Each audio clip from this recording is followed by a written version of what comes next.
Oke, selamat sore. Saya buka ya. Assalamualaikum warahmatullahi wabarakatuh. Salam sejahtera. Terima kasih atas partisipasi hadirnya di Jumat berkah yang libur dan panas ini. Sudah menyempatkan diri untuk berdiskusi walaupun harusnya bisa libur. Ya, sore ini sejatinya ada kegiatan di lab kami yaitu tentang bagaimana sih menulis paper yang oke menurut siapa? Menurut saya ya, karena saya yang mau cerita. Menurut saya gitu. Jadi karena kalian ada juga anak 23 ini rekan-rekan 22, ada juga anak 23 yang sedang magang di TID anak alat berat yang ternyata dari TID itu perlu ada output berupa paper. Nah, mereka kemarin sudah mencoba menulis dan ini salah satu bentuk untuk memberikan gambaran yang pasti. Sebentar. Kemudian digoyang gitu.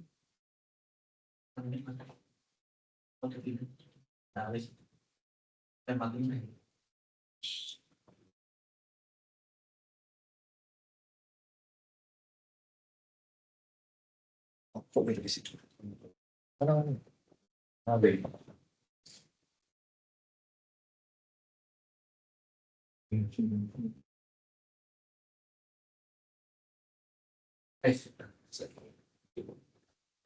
Oke, ya, gitu ya. Jadi nanti adik-adik 23 bisa ikuti dulu alur ceritanya sambil belajar dan perhatikan per babnya itu bagaimana cara menulis paper itu bagaimana ya buat ini ya belajar dari awal. Buat yang dua-dua sudah menulis beberapa draftnya nanti bisa dikoreksi masing-masing. Jadi akan ada dua sesi. Yang pertama sesi untuk ngupas nulis papernya. Yang sesi kedua mungkin nanti akan ada contoh dari yang sudah pada bikin. Gitu ya. Oke, untuk sesi pertama di sini juga hadir Mas Juno ya dan Mbak Ella yang juga membersamai lab ini. Oke, saya share screen dulu. Oke.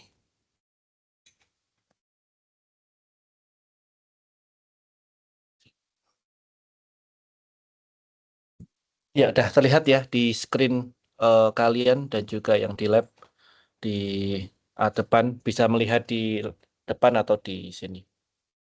Oke, ada beberapa paper yang bisa nanti kita coba kupas. Ini paper saya tahun 2022. Kemudian ini paper bimbingan S2 saya tahun yang sama 22. Kemudian ini paper bimbingan saya juga S2. Enggak, ini 22. Kemudian ini paper bimbingan saya S1, S2, S1, S2. Ini masuk S2 di 24. Ini 22, 22, 22. Ya. Mungkin kalau mau dilihat juga lihat di Google Scholar saya cari yang ini. Tapi kalau mau mencermati yang pertama sebenarnya kita lihat dari paper dulu ya. Kita nggak lihat dari datanya bagaimana atau story-nya gimana dan lain sebagainya. Dari paper itu kita mencermati. Saya pakai disclaimer-nya kita mencermati paper yang levelnya Q1 ya, kuartil 1 indeks Scopus gitu ya. Jadi Q1 biasanya ibaratnya udah yang paling atas untuk secara kualitas. Jadi kalau kalian sudah membiasakan diri di sini, nanti kalau mau nyoba paper yang levelnya di bawahnya biasanya lebih mudah, walaupun tetap aja nanti akan ada reviewer comments yang membagongkan gitu ya. Kadang, masih ditanya seperti ini, padahal ini papernya levelnya bukan seperti itu. Kadang ada seperti itu. Oke, yang pertama, ini namanya nama jurnalnya ya. Jadi jurnal itu berbeda-beda. Jadi ada yang tentang powder technology, advanced powder technology, ada ini sama advanced powder technology, ini powder technology beda lagi, gambarnya kan beda ya. Kemudian ini flow measurement and instrumentation beda lagi. Jadi masing-masing berbeda, segmennya juga berbeda, yang mereka terima juga berbeda.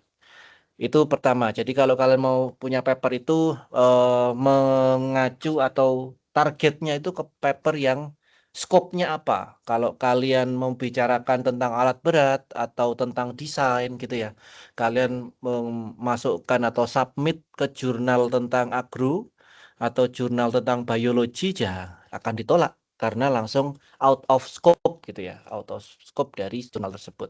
Nah, maka itu yang harus dicermati pertama. Nah, yang kedua, tidak kalah pentingnya adalah membuat judul. Nah, judul ini yang apa namanya mudah-mudah gampang ya. Gampang-gampang. Oh, kalau yang di sinetron itu ganteng-ganteng serigala. Kalau ini gampang-gampang susah gitu ya. Jadi, em, tapi yang bisa dicermati sebenarnya, em, kalau kalian terbiasa menulis tugas akhir atau anggap saja menulis proposal, menulis report, bukan berarti judul paper itu sama persis dengan apa yang menjadi judul TA atau judul proposal kalian. Itu dulu yang dicermati. Kalau di sini kalian lihat tentang in situ measurement of something gitu ya. In something, by something, in something gitu kan ya. Kalau lihat di paper satunya, insight to 4D distribution visualization of something in something of something by something gitu. Kemudian yang di sini insight to particle deposition imaging in something by something into something gitu kan ya. Yang satunya lagi spatiotemporal something visualization in something by something and something into something. Jadi masing-masing kemudian punya eh, apa ya pencirinya sendiri, tidak kemudian sama persis. Jadi ini salah satu dari sekian teknik untuk menulis paper, yaitu membuat segmen judul kalian itu eye catching. Itu satu. Kalau misal melihat paper yang ini, apa yang membuat eye catching? Kalau saya bilang spatiotemporal itu berarti kalian akan menunjukkan spasial. Spasial itu berarti apa? XY, bisa jadi XYZ. Berarti luasan atau volumetrik ya. Temporal berarti time. Yang akan dilihat spasial dan temporalnya apa? Objeknya. Objek adalah void fraction. Void fraction artinya fraksi volume. Nah, berarti spatio-temporal void fraction-nya itu apa yang mau diperlihatkan?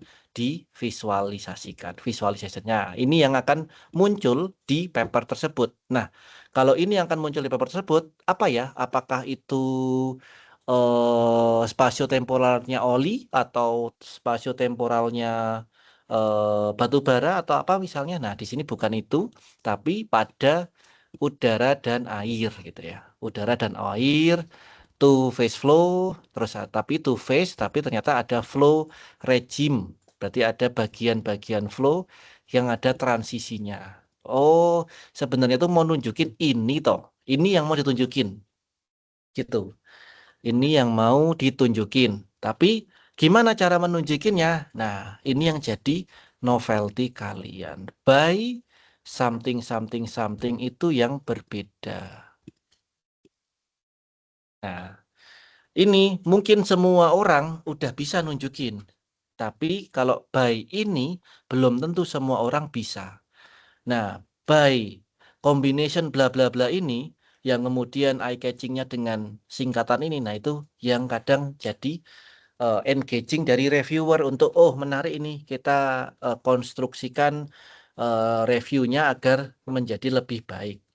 Ini yang jadi salah satu metode. Ini yang kalau di case alat berat bimbingan saya yang sudah mulai seperti Mas Punang itu sudah pakai inti istilah IMS. Ya, kebetulan di sini ada Mas Tova pakai CGRS. Kemudian yang lain itu bisa nanti membuat apa ya istilah-istilah yang novelty, punya novelty. Nah, selain itu nih juga sama kalau kalian lihat beberapa paper saya jatuhnya saya membuat satu istilah yang ya itu nanti jatuhnya ke grupnya itu tuh yang bikin. Kalau ada WERT ini W-nya itu wireless, itu nanti biasanya Pak Ade atau timnya, ya, atau yang lain. Tapi kalau kita bicara SPH DMANN, ini semua orang bisa. Kenapa? Karena ini metode umum. SPH itu Smooth Particle Hydrodynamics, pakai simulasi partikel, sorry, ya, simulasi hidraulika, kemudian dikombinasi dengan discrete element method untuk mensimulasikan partikelnya, kemudian dari data tersebut di machine learning kan menggunakan artificial neural networks yang sederhana. Ini semua orang bisa untuk mencapai apa? In situ particle deposition imaging gitu. Nah, ini case yang umum. Ini yang kemudian nggak umum yang di kuning. Ini sebagai novelty. Sama halnya di sini, multi layer. Multi layered itu case yang berbeda lagi. Multi layered ini sebagai case yang berbeda lagi. Berarti sebenarnya basisnya apa, Pak? Basisnya ya electrical resonance tomography. Ini salah satu teknik untuk memvisualisasikan fluida pakai listrik, IRT yang dikerjakan Mas Musin sekarang dan Mas Udin. Ini juga ada IRT-nya. W-nya itu wireless. Tapi yang membedakan sistem dari IRT itu yang berbeda. Berarti kalau ini wireless dia berkomunikasinya tanpa kabel. Kalau yang ini biasa dia pakai kabel tapi punya sensor yang multi layer gitu. Untuk apa sih kok pakai ini? Untuk membuat visualisasi lagi. Case-nya sama, tapi caranya berbeda. Ini objeknya yang di tengah. Nah, apa yang kemudian membedakan di sini? Nah, ini ya jatuhnya sama juga ada wireless, sorry, dari sini ya. Ada kemudian metode atau formula yang digunakan pada WIRT tadi, tapi karena tidak ada tomografinya, maka digunakan namanya detektor, Wireless Electrical Resonance Detector. Tapi basisnya apa? IRT sebenarnya gitu ya. Cuman ada formula Periodic Segmentation Technique. Untuk apa? Untuk menghitung ini, Hindle Setting Function. Gitu, itu untuk menulis teknik. Jadi, sorry, untuk menulis judulnya paper. Jadi pastikan ada novelty dari eh, judul kalian sudah muncul sehingga reviewer itu melihat, oh, paper kalian itu akan berkontribusi untuk bidang ini karena kalian menunjukkan suatu metode yang kurang lebih baru, ada kebaruannya, mungkin ada update-nya sedikit atau mungkin menggunakan elemen yang lain. Gitu. Gitu ya kalau judul ya. Nanti kalian cermati lagi. Ini kemudian kalau penulisan nama biasanya yang penting itu nama pertama itu penulis yang dominan gitu ya, atau yang mengerjakan semuanya. Kemudian ada dua hierarki. Nama nama kedua itu bisa jadi yang corresponding author atau pembimbingnya. Tapi ada juga yang menggunakan pakem. Nama terakhir itu adalah yang dai sensei-nya atau profesornya atau yang paling senior, yang paling dituakan dan paling yang berpengaruh dalam pembuatan paper tersebut. Bisa jadi pembimbingnya juga. Nah, di case saya, ini waktu saya S3 gitu ya, saya nomor 1, saya yang menuliskan semuanya, kemudian corresponding authornya nomor 2 terakhir setelah sebelum sensei saya karena dia adalah calon calon profesor di sana gitu. Yang membedakan yang ini saya nomor 2 dan saya corresponding author karena saya pembimbingnya langsung yang namanya Ikeno-san ini. Kemudian ini juga sama, ini saya nomor 2. Saya membimbing secara tidak, saya membimbing langsung, tapi tetap akan ada yang namanya politik ya, karena kemudian paper itu yang dilihat adalah nama pertama atau corresponding author. Jadi walaupun secara aktual kalian yang berperan di situ, bisa jadi nanti ada suatu waktu karena ada kebutuhan tertentu yang jadi corresponding author bukan kalian atau nama pertamanya bukan kalian, nah, itu umum terjadi. Nah di sini Kawashima lagi ceritanya yang jadi corresponding author walaupun saya yang mengerjakan. Itu terjadi. Walaupun tidak di Indonesia ya, di Jepang pun terjadi. Dan ini juga sama, ini saya corresponding author, ini bimbingan saya. Ini Pak Prima dari Teddy, ini Pak Miwa Sensei dari Todai, dan ini Pak Takei Sensei dari Jibadai gitu. Jadi ini saya yang bimbing, Saito-san yang ngerjakan, Pak Prima yang support untuk hardware, semua story di sini saya yang mengembangkan. Oke, itu dari paper, dari judul, dan dari urutan. Nah, sekarang gimana sih sebenarnya menulis paper? Nah, menulis paper itu gampang-gampang susah tadi ya. Jadi kalau abstrak, kita lewati dulu abstrak. Nomenklatur penting, karena kalau kalian menggunakan banyak formula harus dituliskan apa artinya. Apakah ya, dan itu hati-hati kalau kalian menggunakan dua pendekatan ya. Misalnya kalian punya epsilon. Epsilon itu mungkin kalau di anak mesin bisa jadi roughness ya. Bisa jadi relative roughness. Kalau kalian belajar Moody diagram, itu nanti ketemu roughness. Tapi kalau di electrical, ketemunya electrical permittivity. Ini biasanya apa? New. Itu bisa jadi efisiensi, tapi di sini digunakan sebagai viscosity. Mu-nya di sini bisa jadi mu harusnya dynamic viscosity, tapi digunakan sebagai kinematic viscosity. Density, elektrik, ya, sigma. Sigma harusnya bisa jadi stress. Tapi kalau di electrical jadinya electrical conductivity. Itulah pentingnya nomenklatur untuk paper kalian yang sifatnya dedicated untuk paper kalian. Jadi kalau kalian punya istilah-istilah harus tuliskan di situ. Itulah pentingnya menulis istilahnya dulu baru singkatannya. Nah, introduction dari sini sampai bisa turun. Oke. Sampai aduh sorry. Sampai sini. Nggak kelihatan ya? Introduction dari satu, ini paragraf satu ya, kita cermati dulu ya, ini paragraf satu, ini paragraf dua, terus ini paragraf tiga, paragraf empat, paragraf lima. Oke, ada 5 paragraf. Nah, apa yang kemudian mendasari 5 paragraf itu?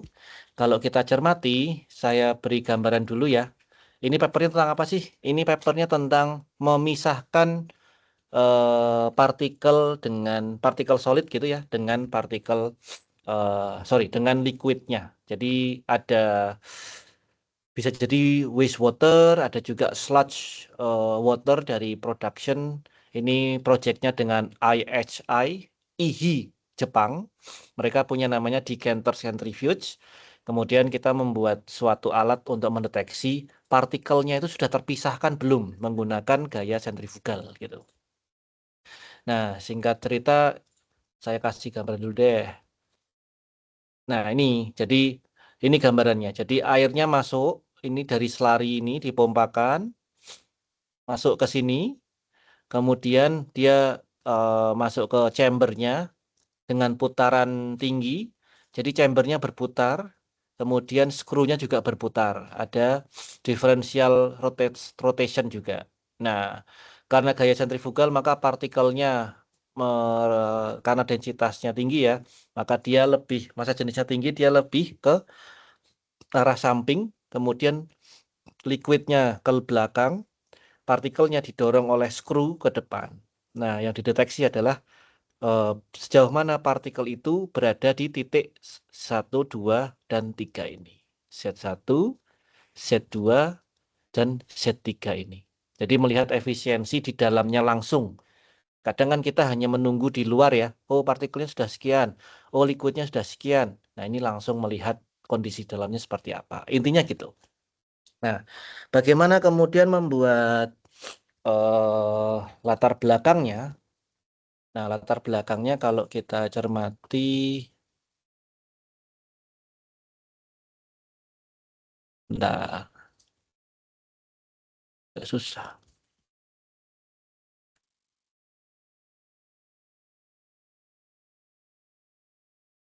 Oke, ini ya.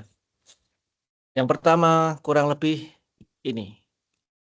Kalau dicermati, maka ada beberapa hal yang bisa di breakdown. Yang pertama, karena tadi bicara pemisahan ya, berarti separation proses di suatu bla bla bla bla, bisa jadi chemical mineral processing bertujuan untuk memberikan atau menghasilkan fine dispersed particle dan purified liquid. Karena memang tujuannya itu kan tadi dipisahkan yang partikel dan liquid, yang murni liquid sebagai high quality end products.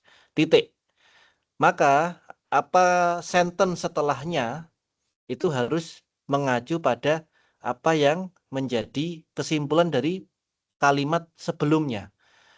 Ini kan sudah membuka dengan proses pemisahan yang tujuannya untuk mendapatkan partikel yang oke dan liquid yang pure sebagai high quality end products. Berarti high quality end products itu ini fine dispersed particle and purified liquid. Nah, maka untuk menjelaskan high quality end products kita bicara among the separation process. Berarti yang mana yang kemudian teknologi untuk memisahkan itu bisa memberikan high quality end products. Di sini bilangnya among the separation processes, a decanter centrifuge achieve high separation efficiency due to the high rotational speed of the bowl resulting in a higher centrifugal force with the continuous supply of slurry. Berarti ini menjelaskan bahwa langsung mengunci bahwa teknologi untuk mendapatkan high quality end products itu bisa dicapai dengan decanter centrifuge, di mana ini bla bla bla bla ini. Nah, berarti kita sekarang tidak bicara lagi separation process yang lain. Kita langsung bicara lagi separation prosesnya decanter centrifuge gitu. Nah, makanya di sini bilangnya pada prosesnya, during the process by the decanter centrifuge, the interaction between the fine dispersed particles and the bowl's wall, which includes the drag interaction in the slurry interface, cannot be simply evaluated by the Stokes settling velocity. Nah, muncul satu gap. Jadi maksudnya dalam prosesnya di decanter centrifuge pasti kan tadi seperti yang ilustrasi ya, partikelnya itu akan memisah dan liquidnya memisah dan menempel pada bagian dalam dinding dari bowl-nya. Nih, chamber tadi ya.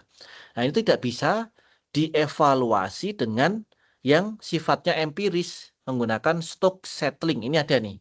Makanya di citasi 1. Stokes settling itu adalah proses untuk memisahkan partikel dengan liquid. Jadi ada kecepatan pemisahannya yang sifatnya lebih ke batch.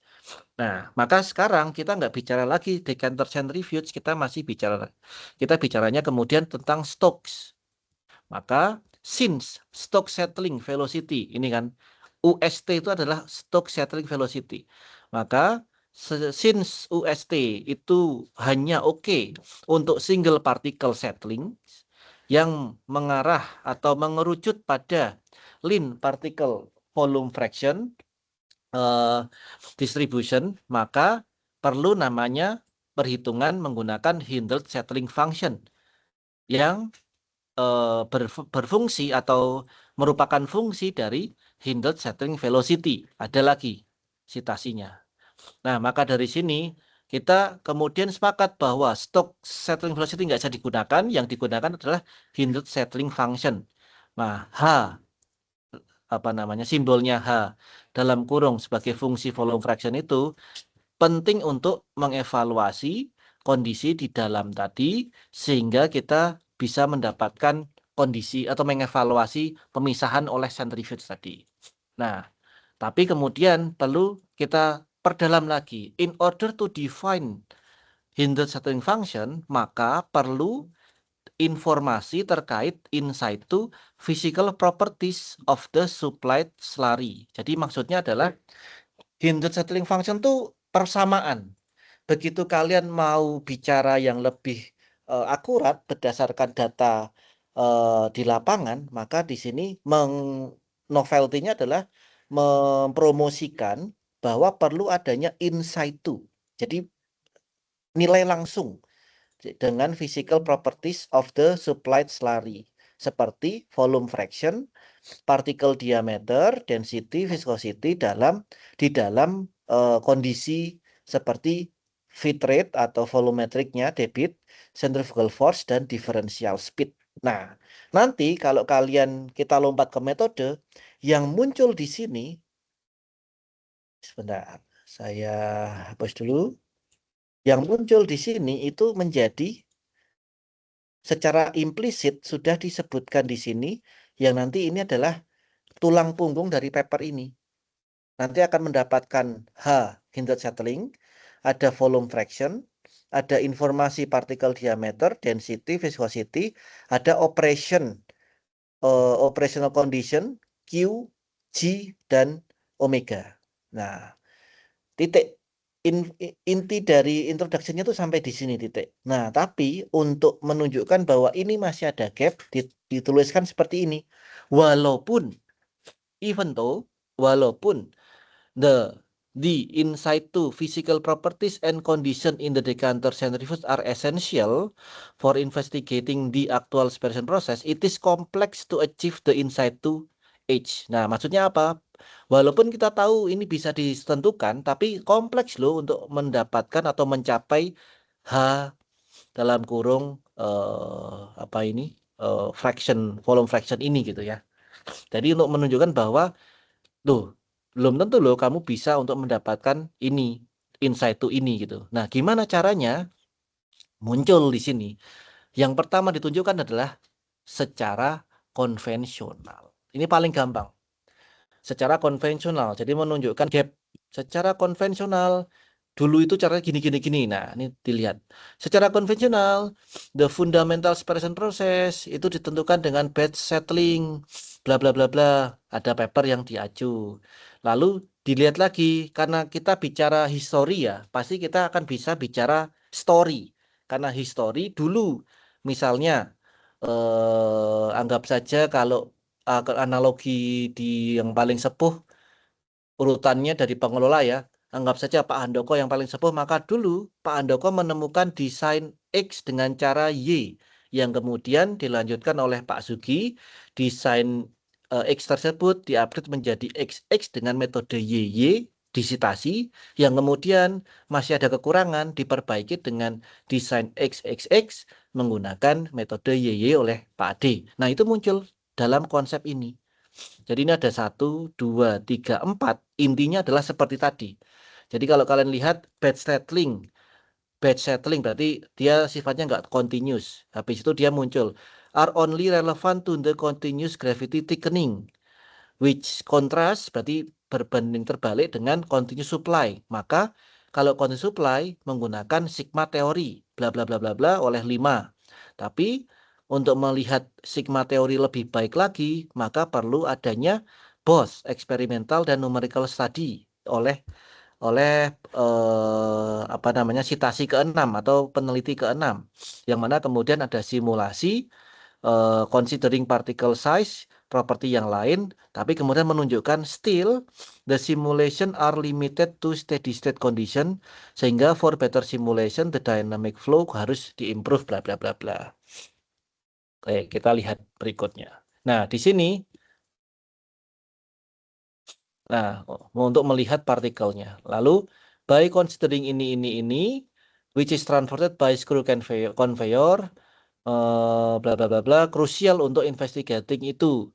Despite the fact that the previous study are important in improving hindered settling function, tapi ternyata masih ada approach dari di atas itu limited to directly achieve the in situ in the decanter centrifuge. Ternyata masih ada masalah, yaitu masalah untuk mengukur.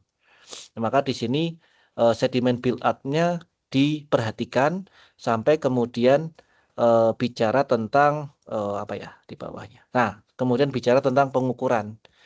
Nih, pertama pakai laser dropper anemometri, masih ada limitasi, sehingga di paragraf berikutnya, in order to perform in situ measurement without any further distinctive adaptation to the main machine, kita bisa bicara paper kita sebelumnya atau achievement kita sebelumnya.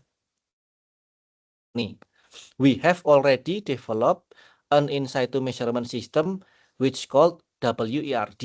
Tapi kemudian ini ada temennya WERT. Tapi kita juga masih bisa bilang, moreover, dia bisa mengukur, tapi masih ada kekurangan. Mana ya? Nih, however, in the case of actual decanter centrifuge, ada fluctuating ini, dari screw conveyor tadi yang membuat menjadi tidak akurat. Maka perlu adanya software teknik untuk WIRD mendapatkan ini gitu. Baru dari sini implisit bilang ke reviewer atau ke pembaca bahwa di paper ini, hey, di paper ini tuh saya tuh mau bilang gini loh. Maka kita tuh bisa loh untuk mengimprove menggunakan basis formulasi karena teknologinya kita sudah punya, tinggal basis formulasinya. Sehingga yang kita bisa lakukan ada 3 ini ditulisan di sini. Secara umum, segmentasi, evaluasi, kemudian perhitungan. Nah, ini yang kemudian mendasari bab 2 atau chapter 2 atau section 2 terkait novelty dari metodenya. Gitu ya. Bisa diikuti ya, walaupun istilahnya asing, antek-antek gitu. Jadi logikanya yang penting bisa mengikuti. Karena kemudian dari bab 1 dari paragraf 1 sampai paragraf terakhir di introduction itu sifatnya nanti mengerucut ke bawah. Makro semakin ke mikro spesifik pada metode yang akan kalian tuliskan. Gitu.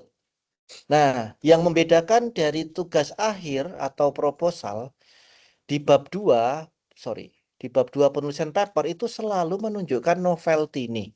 Bab 2 itu bukan tinjauan pustaka, bukan metode penelitian, enggak. Tapi di sini itu sifatnya apa namanya? Langsung ke metodenya. Jadi di sini langsung periodic segmentation. Kalau kita lihat yang di paper satunya langsung newly developed multiplexer unit controlled by multiplexer. Kemudian yang di sini tuh the implemented SPH DMIN into LSWERT. Kemudian yang di sini langsung combination of CNN, LSTM, implement.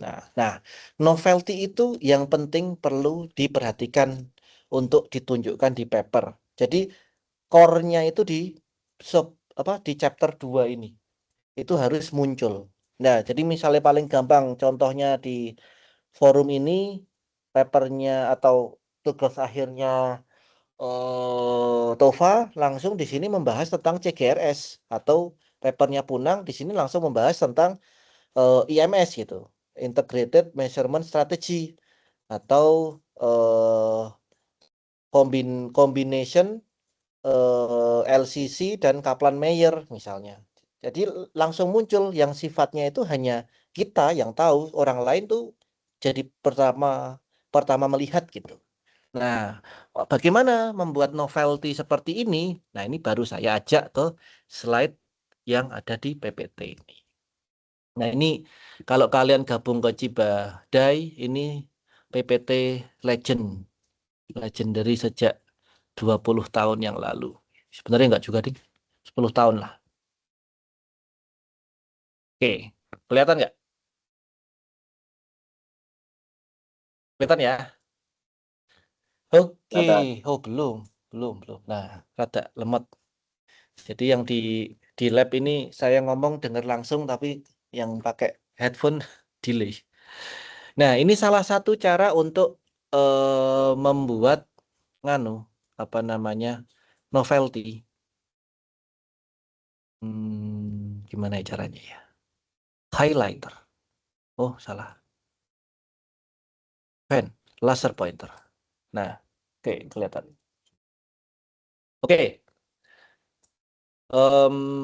kita akan lihat di box yang example dan example method ya, di box yang ini. Nah, cara bacanya adalah yang jadi novelty itu adalah yang warnanya orange, salem, yang warnanya salem, Nah, ada example itu, ada konsep yang sifatnya makro, upper konsep, sampai konsep yang sifatnya mikro. Tapi jangan bicara konsep yang terlalu mikro.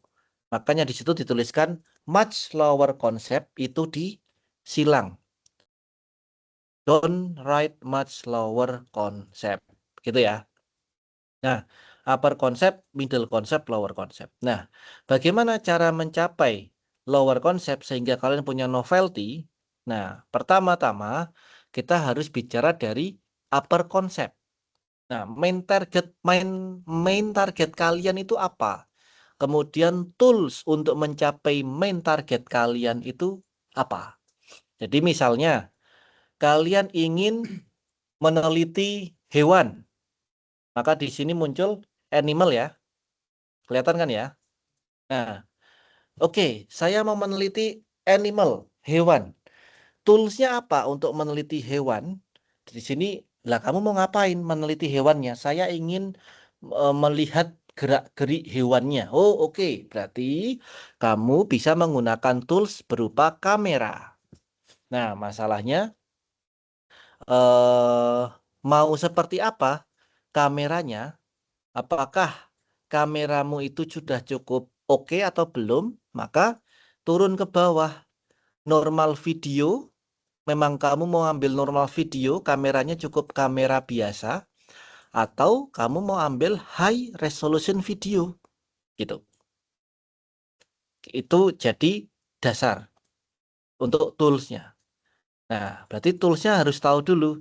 Saya tuh mau ngambilnya apa? High resolution, high speed image, atau apa gitu ya. Secara modality untuk optiknya kamera. Tapi jangan lupa untuk melihat main target dulu. Kalau mau melihat animal menggunakan kamera, mau itu normal atau high resolution video, animalnya apa?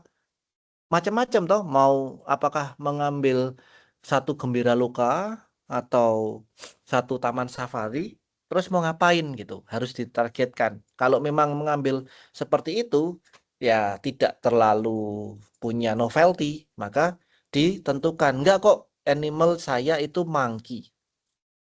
Oke, kalau gitu, monkey mau dilihat dengan apa? Dengan kamera. Ya, bisa. Mau apa? Normal video atau high resolution video. Nah, itu juga jadi pertanyaan. Masalahnya, monkey bisa nggak diambil dengan kamera untuk normal video atau high resolution video? Bisa. Terus apa? Melihat gerak-gerik monkey. Ya, semua orang juga bisa kan gitu. Orang pakai HP juga sekarang bisa kok melihat gerak-gerik hewan atau monyet gitu kan ya. Maka harus clear. Oke, yang belum pernah orang kerjakan apa ya? Oh, karena saya kurang kerjaan, monkey itu termasuk hewan yang pintar, monyet, maka matanya, mata nih, wah, itu perlu kita lihat. Mata nih monyet itu kita cermati. Oke, maka saya mau tahu mata nih monyet. Karena kamu mau tahu matane monyet di mana videonya itu belum banyak beredar sehingga public datanya itu susah, maka kan goalnya pun jadi punya requirement minimal toh untuk mencapai mata, untuk melihat pergerakan matanya si monyet untuk bergerak sebelum dia menentukan gerakan, pasti dia melihat ke kiri ke kanan, maka perlu requirement dari moving untuk menangkap matanya itu. Bisa nggak yang satu ini dicapai dengan kamera kamera 3GP misalnya, kamera biasa yang problem satu? Oh, nggak bisa. Maka problem satu diselesaikan dengan bisa nggak dengan normal video? Ada. Kamera normal video digunakan untuk melihat pergerakan monkey. Tapi bisa jelas nggak? Muncullah jadi problem dua. Nggak bisa. Harus high resolution video. Tapi harus video itu bisa nggak kemudian gerakannya? Sebenarnya bisa lagi menjadi high speed image kamera yang dibutuhkan, yang menyelesaikan dari kebutuhan novelty ini. Maka novelty kalian adalah eh, analisis atau evaluasi pergerakan monyet saat diberi pisang dari arah depan menggunakan teknik apa? YOLO berapa dengan kamera Phantom. Nah, itu udah satu novelty yang berbeda. Tidak semua orang kemudian bisa merumuskan itu. Nah, itu yang berbeda gitu ya. Maka Ini yang jadi judul kalian dalam paper. Gitu ya, bisa diikuti ya. Tapi kalau kalian bicara pupil of monkey's eyes, ya terlalu terlalu kecil lingkupnya, jadi nggak perlu dicapai. Yang menarik adalah monkey's eyes ini. Nah, misalnya case yang lain apa, Pak? Hmm, case yang lain dalam menulis paper itu secara kasar itu sebenarnya untuk mencari novel itu seperti ini kok. Kalau seseorang sudah menemukan kursi dengan 4 kakinya, dengan dampernya, kemudian orang lain menambahkan roda, ya ini novelty tapi dia weak gitu.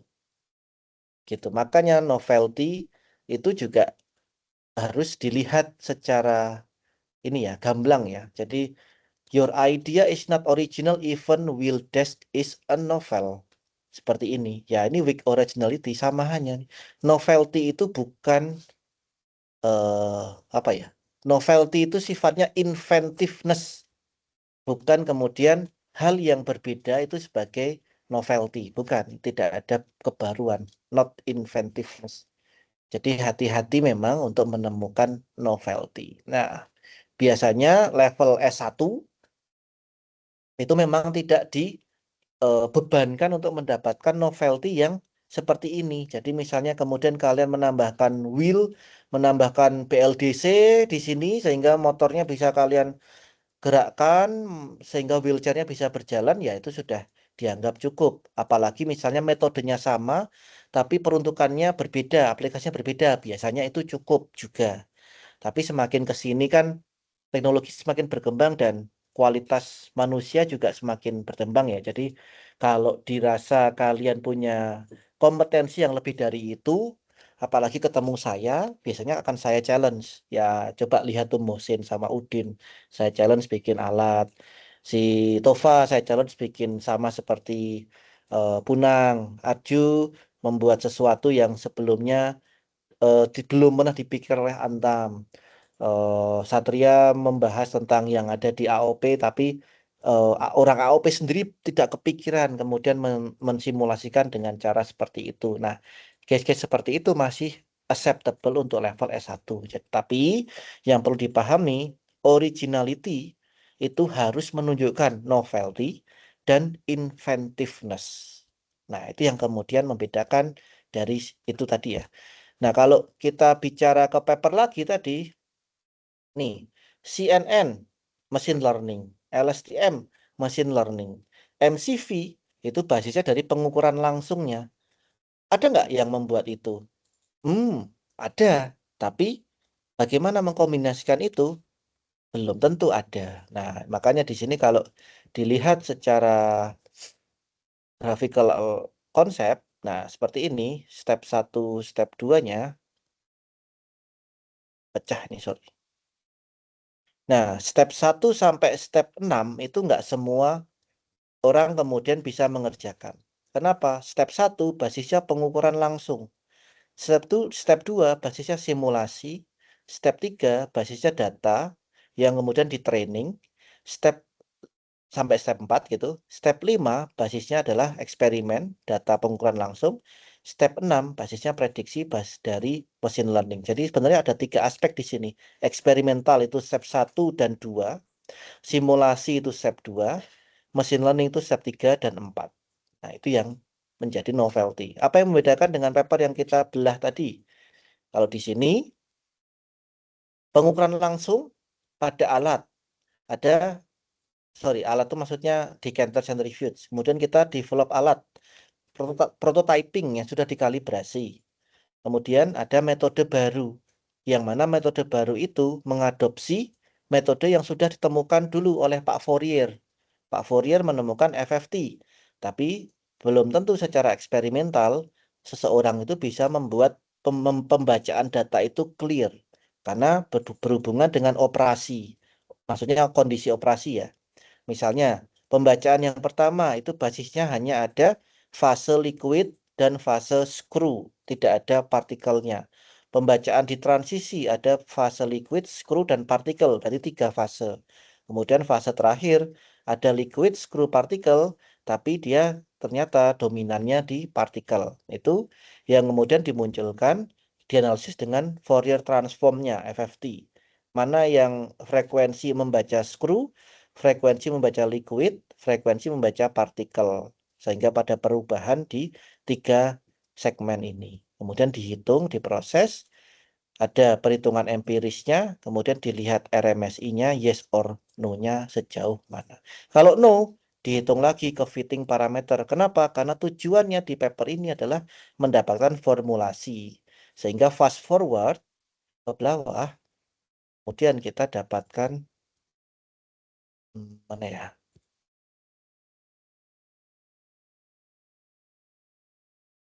Nah, fast forward kemudian kita dapatkan tabel 2 fitting parameter value, nilai K dan nilai P ini yang sebagai produk akhir fitting parameter, berarti ini memenuhi unsur dari inventiveness tadi. Novelty-nya dari metode yang kemudian dikombinasi. Inventiveness-nya adalah dari data simulasi dan eksperimen, ditentukan dengan empirisnya, didapatkan formula baru dengan konstanta baru. Inventifnya ditunjukkan dengan K dan P dengan RMSI yang cukup baik. Terus dibandingkan dengan apa? Dengan simulasi, dibandingkan dengan mana ya? Hinted settling function itu dibandingkan dengan paper yang lain. Oh, nggak ada di sini ya. Harus kan ada kok. Nih.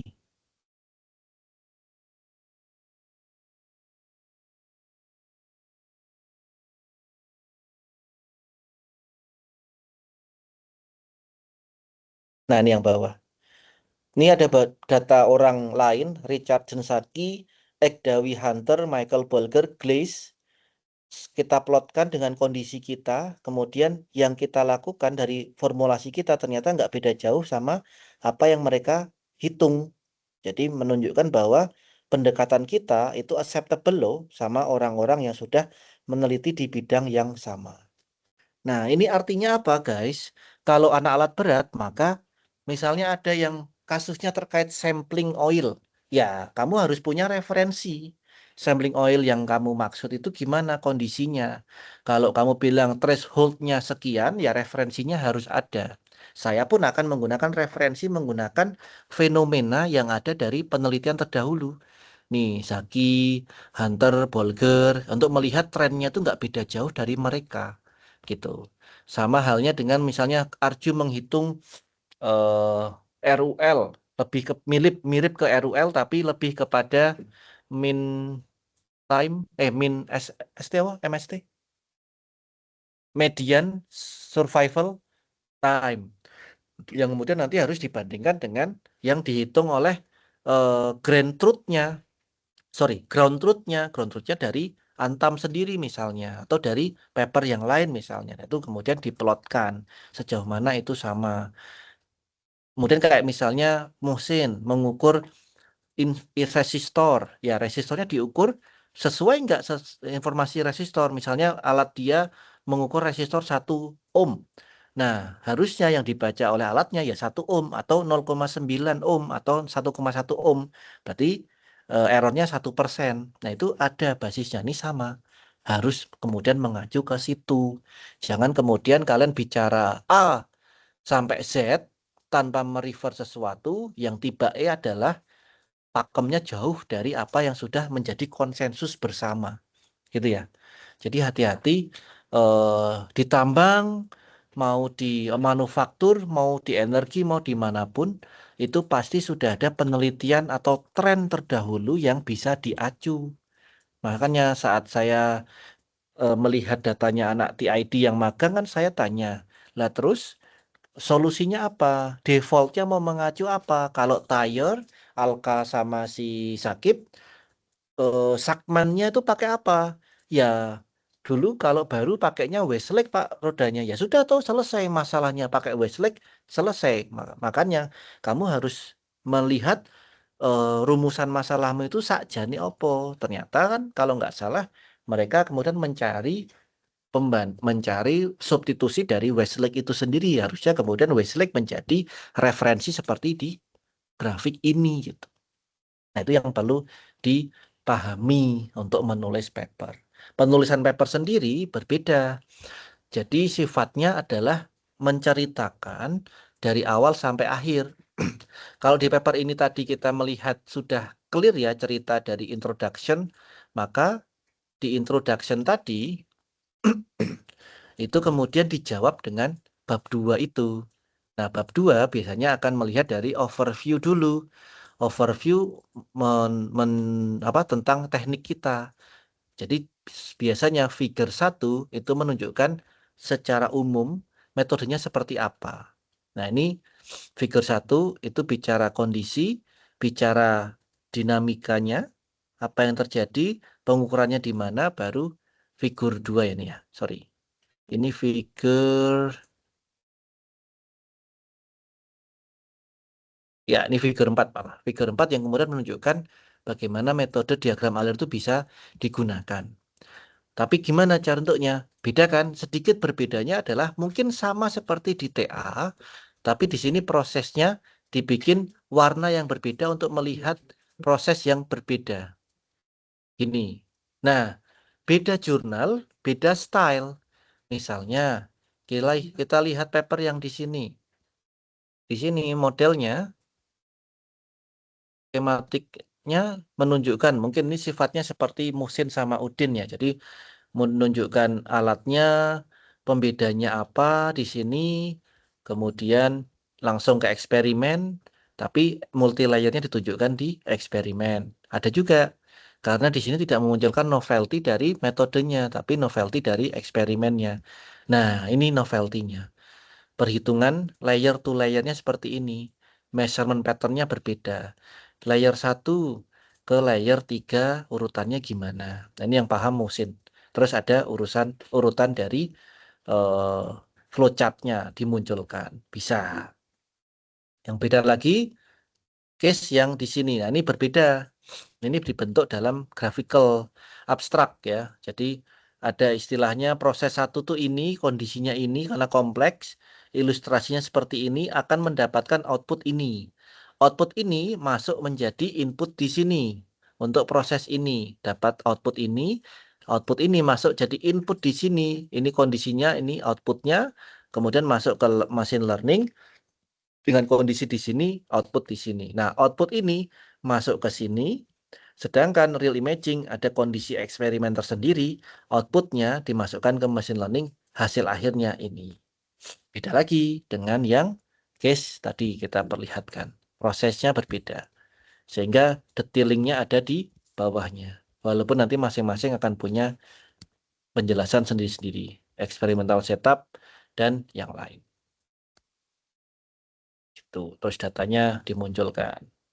Dan kalau lihat datanya dimunculkan, nggak semuanya muncul kan. Jadi contoh large slug, contoh disperse bubble, contoh fine bubble, contoh distribusinya. Terus plotnya untuk flow regime di sini. Kemudian kalau kita lihat yang di sini, hasilnya apa? Hasilnya ini setupnya, terus ini setupnya ya. Ada ilustrasinya, ada skematiknya, ada alatnya, kemudian hasilnya. Ini dari simulasi, ini dari machine learning dengan kondisi 40 partikel, omeganya 175 rpm sampai 265. Ini data dihasilkan dari machine learning, yang tengah dari simulasi, yang kanan dari eksperimen. Untuk 3 case yang berbeda. Dikalikan omeganya ada 4, ditunjukkan semua. Kemudian dibahas di bawah sini. Ini penulisnya. Terus ini data yang tadi, ini hasilnya. Hasilnya semua ditampilkan enggak? Enggak, ini contoh. 4D distribution untuk omega 720. 4D, berarti dia ada T0, ini 3D, temporalnya ini. 3 dimensi ini waktunya, sehingga berubah. Yang ditunjukkan banyaknya adalah yang di cross-sectional. Ini di visualisasinya. Ini omega 400, ini omega 200. Terus ini distribusi yang lain. Terus ini microstructure-nya pakai SEM. Kemudian ini kondisi modality yang lain untuk membandingkan. Jadi ternyata modality yang lain juga penting untuk membandingkan. Kemudian yang di sini udah tadi saya jelaskan. Gitu, itu yang kemudian jadi basis pembahasan.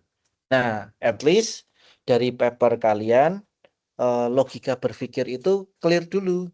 Jadi yang dari bab 1 dari bab 1 terkait latar belakang dituliskan menjadi introduction, tapi sejauh mana data yang mau dipakai untuk dituliskan dalam paper. Bisa jadi 2 cerita, bisa jadi 3 cerita kalau datanya banyak. Atau kemudian jadi 1 cerita. Misalnya case-nya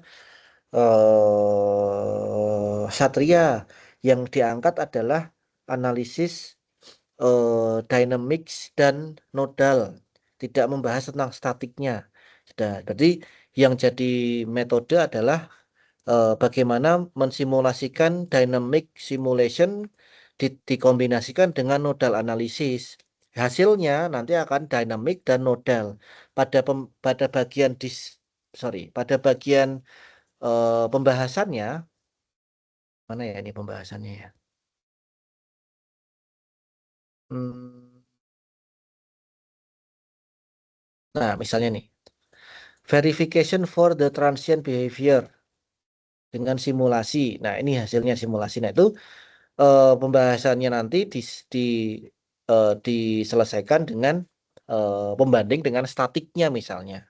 Atau dibalik, statik pendekatannya statik, kemudian nanti diskusinya dibahas dengan yang hasil dinamik gitu. Bisa. Jadi ceritanya bukan kemudian langsung menceritakan hasilnya statik, dinamik, dan nodal.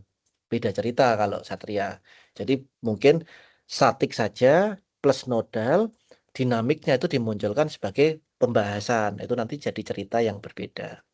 Atau kalau case-nya Arju, case-nya Punang, case-nya Tova harusnya sudah clear bahwa itu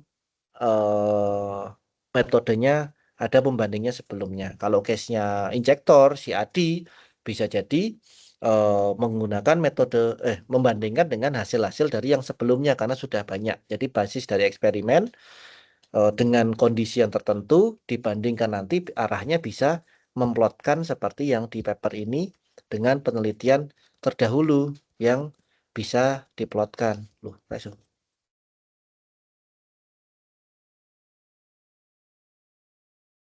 Seperti ini yang di bagian sini.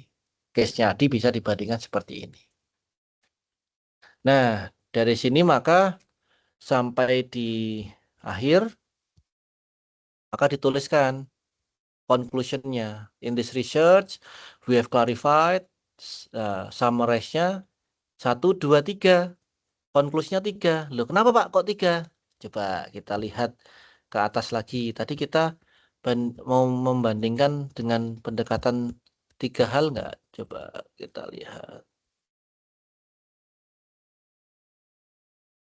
Tuh, 1, segmentation of the measured, bla bla bla. Tuh,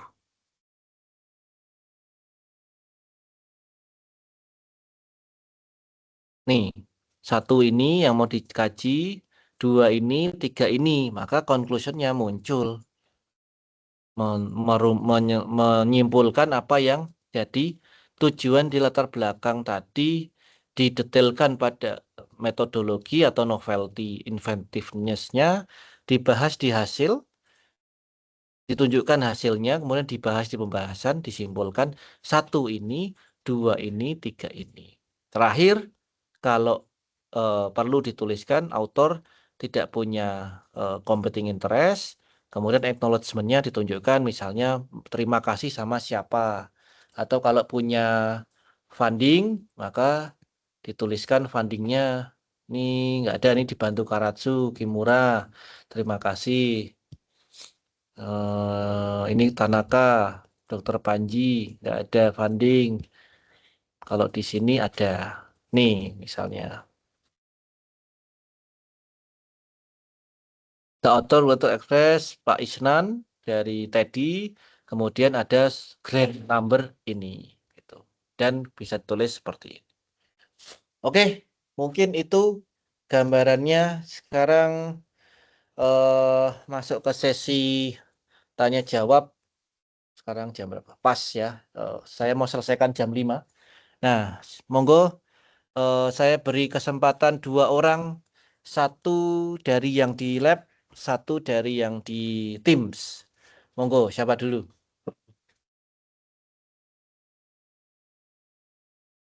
Saya yakin kalian masih mencerna, nggak apa-apa. Karena saya dulu juga mencerna lama, tapi lebih cepat memahami, nanti lama-lama juga memahaminya lebih gampang gitu ya. Nah, pertanyaannya apa? Monggo, mau tanya ulang lagi juga boleh. Anyone? Yang di sini? Yang di Teams? Ya, Satria.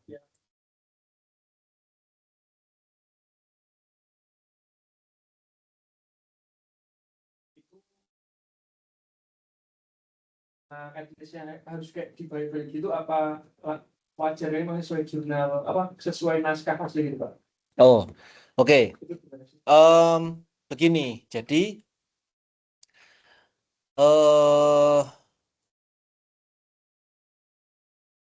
sebenarnya banyak aspek. Jadi ini Mas Satria menanyakan di balik-balik itu umum atau kemudian sebaiknya sesuai dengan tugas akhirnya atau bagaimana gitu ya. Nah, itu banyak aspek.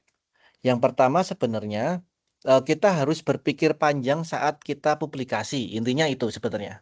Kenapa kita berpikir panjang? Karena kita tidak tahu siapa yang akan mereview paper kita. Itu satu. Kita nggak bisa mengontrol orang yang mereview paper kita. Maka kalau kita tidak bisa dibilang kita tidak hati-hati, maka misalnya target atau kita punya keterbatasan dari penelitian kita itu, contoh keterbatasannya adalah data untuk simulasi lagi, data untuk eksperimen lagi, data untuk menghitung secara empiris lagi. Nah, kalau itu terbatas, datanya terbatas, waktunya terbatas, kemudian tiba-tiba reviewer minta kartu ASMU sudah kamu tuliskan semua di paper yang versi 1, kemudian tiba-tiba reviewer minta kenapa tidak menggunakan eh, apa namanya nodal analisis untuk membahas statik dan dinamik misalnya. Padahal papermu itu belum ada nodalnya ceritanya. Oke, saya ulangi ya. Misalnya case-nya Satria. Satria ini ceritanya dia punya 3 pendekatan metode di simulasinya. Menggunakan static simulation, dynamic simulation, dan nodal simulation. Nodal berarti tentang frekuensi, dynamic itu dia tidak statik. Statik ya sifatnya lebih paling sederhana ya. Nah, misalnya Satria di dalam papernya itu hanya menampilkan statik dan dinamik dibahas sekian panjang kali lebar kali tinggi, kemudian disubmit. Reviewer melihat, loh tujuanmu kan untuk mendesain atau mengevaluasi frame. Kalau hanya statik sama dinamis, mungkin nggak akan muncul karena motor itu punya frekuensi alami. Kenapa nggak tambahkan nodal? Nah, kamu kan masih punya senjata case-nya seperti ini. Maka kamu kemudian bisa menjawab reviewernya, oh thank you for your comments, we agree, kita sepakat, kita setuju bahwa kemudian nodal analisis penting untuk ditambahkan, sehingga sudah kami tambahkan revisi pada bab 2 dan hasilnya sekian sekian sekian. Nah itu kita kemudian tinggal masukkan karena kartu as kita masih punya gitu. Tapi jika semua kartu as dalam tugas akhirmu itu kemudian dituliskan dalam paper, kemudian tiba-tiba dia minta ada tambahan data eksperimen misalnya. Oke, kamu sudah bagus nih, simulasinya ada untuk statik, dinamik, dan eksperimen. Tambahkan data, sorry, simulasinya statik, dinamik, dan nodal untuk frekuensi. Tambahkan data eksperimen untuk bla bla bla misalnya. Dan itu nggak siap dan tidak bisa tercapai. Nah, kadang bisa jadi antara kita reject atau kita mundur, atau bisa jadi kita nggak terhambat lah ibaratnya untuk memproses paper kita. Jadi memang jatuhnya hati-hati di situ. Itu pertama. Yang kedua, perhatikan juga scope dari paper itu. Kalau memang dia scope-nya ke simulasi, ya tidak mungkin sedikit akan ditanya tentang eksperimen. Lebih ke validasi yang umum dari mesh dependency, periodik, ortogonal, skewness, dan lain sebagainya misalnya. Tapi hati-hati dengan kartu as tadi, harusnya disimpan sehingga secara story itu sudah lengkap, kartu as masih ada, itu masih bisa digunakan nanti. Gitu, itu yang bisa diperhatikan. Jadi perlu disusun strateginya bagaimana. Itulah kenapa kalau kalian mungkin beberapa kali interaksi dengan saya yang ditanyakan kan datanya sejauh mana. Dimensi datanya itu kemudian bisa bercerita apa antara komponen atau parameter atau variabel satu dengan yang lain sehingga nanti bisa jadi satu sub-sub cerita untuk mendukung cerita yang besar tadi. Gitu kurang lebih, Satria. Oke, monggo yang dari Teams mungkin eh, yang dari TID mungkin di sini masih ada Raka. Ada yang mau tanyakan?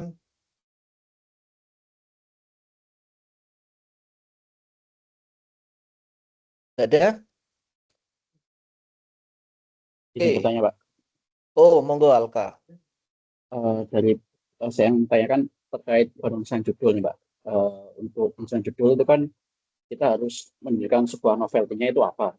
Jadi kan disebutkan oleh Pak Ade kan Mm-mm. untuk judul itu kan harus menunjukkan metode atau elemen yang lain. Nah, yang dimaksud dari elemen yang lain itu apa? Ini Mm-mm. saya juga belum membuat judul Nah, untuk draft papernya. sekarang kamu akan ingin menunjukkan apa dari papermu? Ingin mengangkat cerita apa? Elemen yang lain bisa mengacu pada apa namanya novelty dan inventiveness-mu. Misalnya tire-nya segmen. Nah, berarti kamu bisa bicara dua paper, pikir saya ya, bisa bicara dua paper, jatuhnya mirip dengan papernya si Arju. Arju udah bikin draft belum? Oh, Arju belum bikin draft. Nah, eh, gini aja, Alka bisa share draft papernya yang tadi di share di WA, share screen maksudnya. Bentar, Pak. Oke.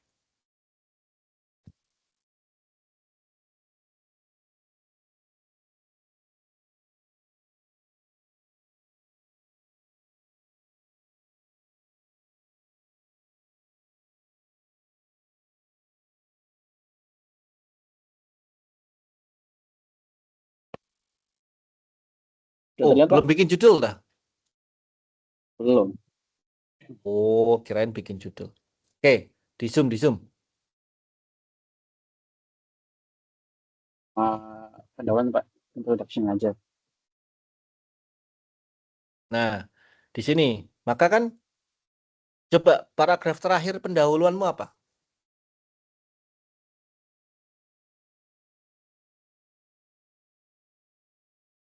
Nah, berarti kan kamu sudah menentukan ada tiga hal. Yang pertama, tentang reliabilitas dari bannya. Yang kedua, tentang LCC-nya. Yang ketiga, tentang CPH-nya. Kan gitu. Nah, mana dari tiga hal itu bisa dibikin satu atau dua istilah? Sepertinya nomor satu akan berdiri sendiri. Karena dia akan menghitung reliabilitas. Tetapi LCC dan CPH itu case-nya satu. Maka judulmu adalah terkait reliabilitas dan LCC. Pada ban, kemudian ada elemen lain nggak dari ban itu harus kamu tunjukkan. Kalau kamu hanya bicara reliabilitas dan LCC pada ban dump truck, umum nggak? Umum, ya kan? Maka Mau kamu harus tunjukkan variasi atau variasi merek dan ukuran misalnya. Berarti analisis pengaruh variasi merek dan ukuran ban dump truck atau analisis pengaruh, ya betul, analisis pengaruh merek dan ukuran ban dump truck motorcycle bla bla bla bla terhadap reliabilitas dan LCC menggunakan metode A, B, C, D, E, F, G, H, I, J, K, L, M, N, sampai Z gitu. Nah, metodemu caranya itu jadi salah satu novelty. Tapi kalau kamu belum bisa menentukan metode itu yang punya inventiveness tertentu, ya cukup lebih umum, nggak apa-apa. Jatuhnya penganalisis pengaruh perbedaan atau analisis pengaruh merek dan ukuran ban dump truck terhadap reliabilitas dan LCC bukan pengaruh terhadap reliabilitas dan keekonomian gitu kan menggunakan metode apa gitu metode LCC dan apa gitu. Reliabilitas kamu metodenya apa untuk menghitung keekonomian menggunakan LCC kan gitu. Nah, jawabannya kan begitu. Bayinya tadi kan metode. Gitu maksudnya Alka. Jadi Sakib Oke, Pak. nanti punya judul yang lain sebenarnya analisis pengaruh merek dan ukuran ban dump truck terhadap rotasi perawatan secara rotasi atau kemudian preventive maintenance atau predictive maintenance dengan rotasi ban dikombinasikan dengan apa? Karena bicaranya adalah keausan atau analisis wear rate dari ban karena rotasi dan lain sebagainya. Tapi kamu bicaranya adalah reliabilitas dan keekonomian dengan metode apa. Nah, itu kamu bisa arahkan itu, bisa membuat judul itu. Kuncinya yang kedua, dengan pendahuluan yang sudah tersusun seperti ini, yang pertama adalah menulis paper sekarang bisa dibantu dengan asisten, dengan AI. Tapi haram bagi saya sendiri untuk kemudian tidak memverifikasi penulisan tersebut. Contohnya seperti tipikal AI itu kan menuliskannya seperti ada eh, dash-nya tuh loh. Seperti yang kamu tuliskan di sini, armada ban multimerek bla bla bla bla, serta 3 moda kegagalan yang berulang, dash, worn tire, sampai dengan limit tire, dash. Nah, itu di penulisan akademik itu nggak ada. Itu hanya ada oleh ChatGPT atau Gemini. Nah, itu harusnya bisa kamu rubah dengan dalam kurung atau koma seperti worn tire, leak tire, dan limit tire, koma yang menunjukkan variasi. Jadi saya enggak terlalu suka dan itu pasti akan terbaca oleh reviewer langsung di reject karena jatuhnya itu enggak ada originalitas dari penulisanmu. Tuh. Tapi kemudian menuliskan judul seperti tadi basisnya ada. Maksudnya saya tuliskan demikian, asisten AI akan bisa membantu kamu saat menuliskan judul dengan keywords yang jelas. Jadi contoh berikan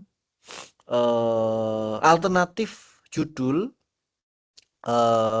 yang kemudian membahas terkait reliabilitas dan keekonomian ban untuk melihat pengaruh multimerek dan ukurannya dengan metode LCC dan distribusi Weibull. Nah, kalau gitu kan kamu sudah memberikan framework yang jelas ke asisten AI-nya. Sehingga kamu berpikir asisten AI akan menurut kamu. Bukan kemudian hanya bilang apa judul yang penting, apa judul yang cocok gitu. Nah, itu prompt-nya itu harus berangkat dari intelijensi kalian, dari belajarnya kalian gitu. Setelah itu muncul baru kamu cocokkan dengan pakem yang saya ajarkan tadi. Udah masuk enggak ya komponen-komponen ini? Jangan hanya manut pasrah bongkaran sama ChatGPT atau Gemini. Gitu ya, Alka.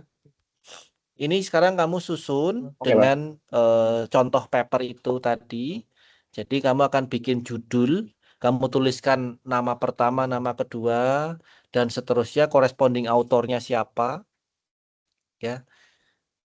Terus kalau perlu draft paper saya kirimi deh. Mana ya? Draft paper.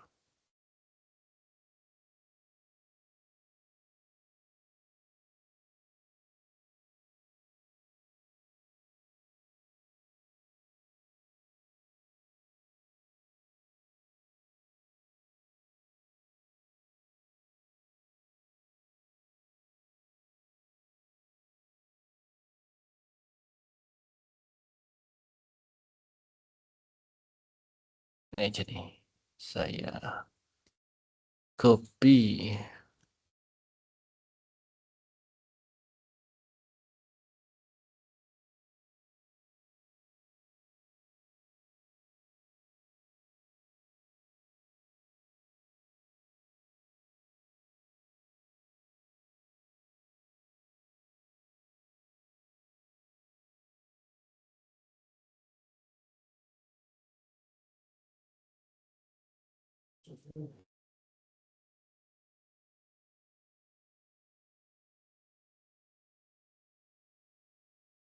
Oke, kelihatan nggak?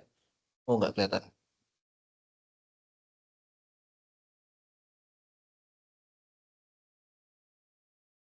Oke, kelihatan ya. Nah, ini nanti saya akan kirim. Ini contoh ya. Nanti dibikin draft seperti ini nggak apa-apa. Ini nanti diganti judulnya.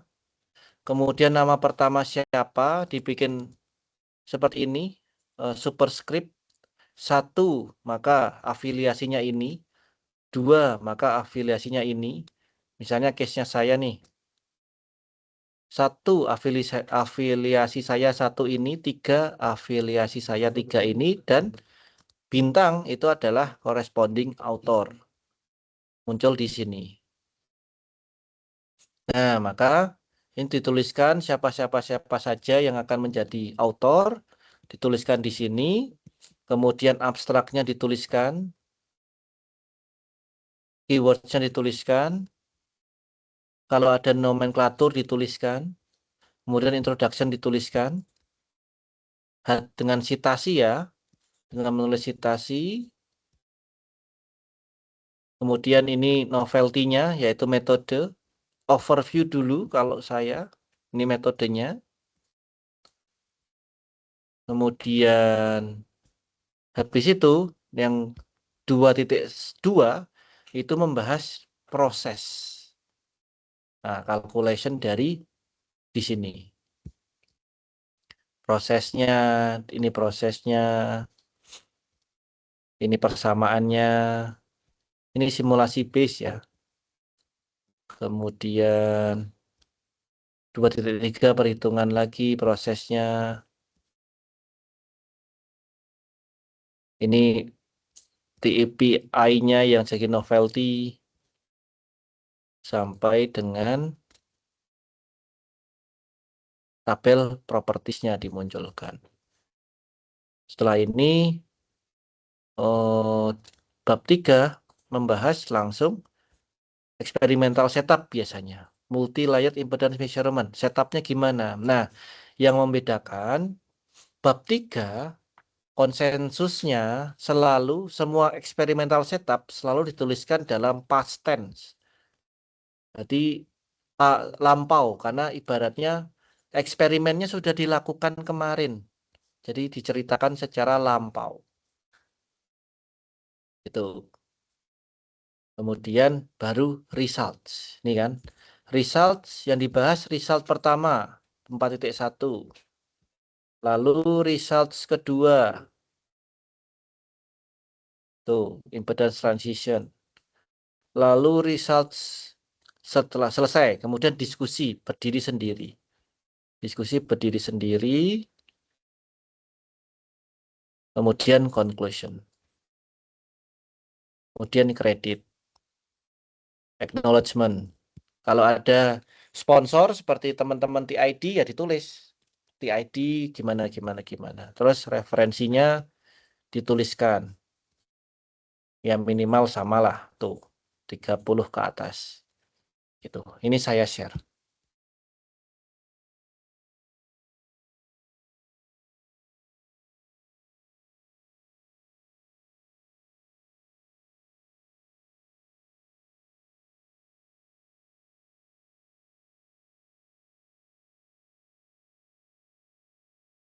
Oke, ada pertanyaan lagi? Sebelum saya cukupkan.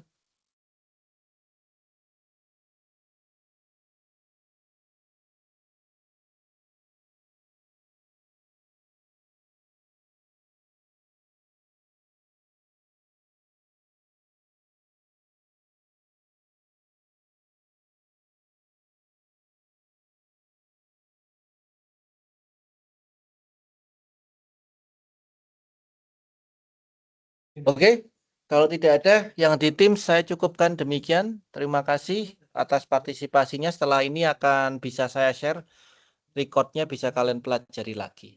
Cukup ya, terima kasih partisipasinya. Selamat belajar, selamat liburan. Saya tutup, selamat sore. Wassalamualaikum warahmatullahi wabarakatuh. Sampai jumpa di minggu depan. Terima Terima kasih, Pak. kasih, Pak.